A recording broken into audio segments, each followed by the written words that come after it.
Welcome to the latest economic update with Professor Joe Nellis. Now, Joe, news coming out of Brussels this morning, a €750 billion stability package by the EU, by the IMF, to stop the Greek crisis spreading. Now, are we just postponing the inevitable?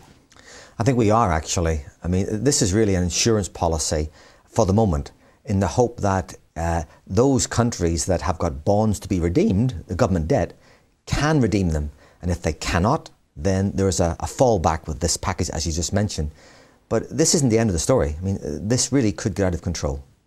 What measures is the Greek government taking to reduce its deficit? Well, a whole range of measures have been announced, Andrew, on the tax side and on the spending side, government spending.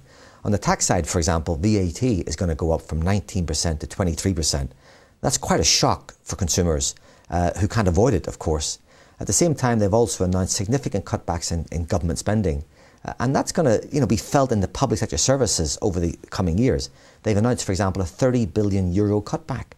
An economy as small as Greece, that's going to be very, very painful. And this isn't going to be 1 year or two. This is for several years ahead in order to get back to, well, their target of below 3% budget deficit, 3% of GDP, by 2014. Now, at the moment, the budget deficit is already more than 13% of their GDP. So, I wouldn't want to put any bets on achieving this. It's going to be very, very painful indeed.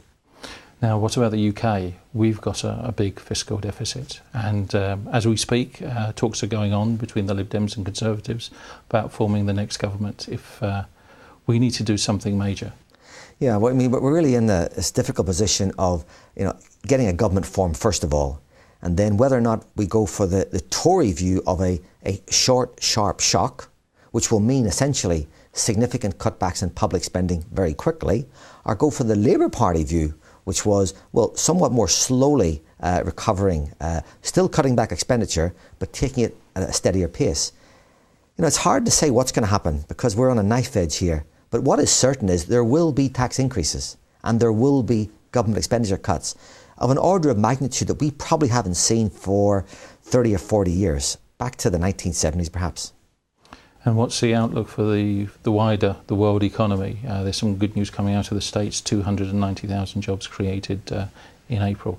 Yeah, the US looks like it is now fully on the path to recovery, and we hope the UK will follow, of course. So it's almost a two-speed world economy, maybe three speeds. We've got Europe struggling with this crisis, UK growing very slowly within the European context, America showing now significant growth prospects and business confidence has risen sharply. And of course the emerging markets, China and India, are growing very strongly, in fact perhaps booming at the moment. So it's a rather unusual situation in that Europe, which is a major part of the world economy, is struggling while the rest of the world moves ahead. Joe, thank you very much for your thoughts. Thank you, Andrew.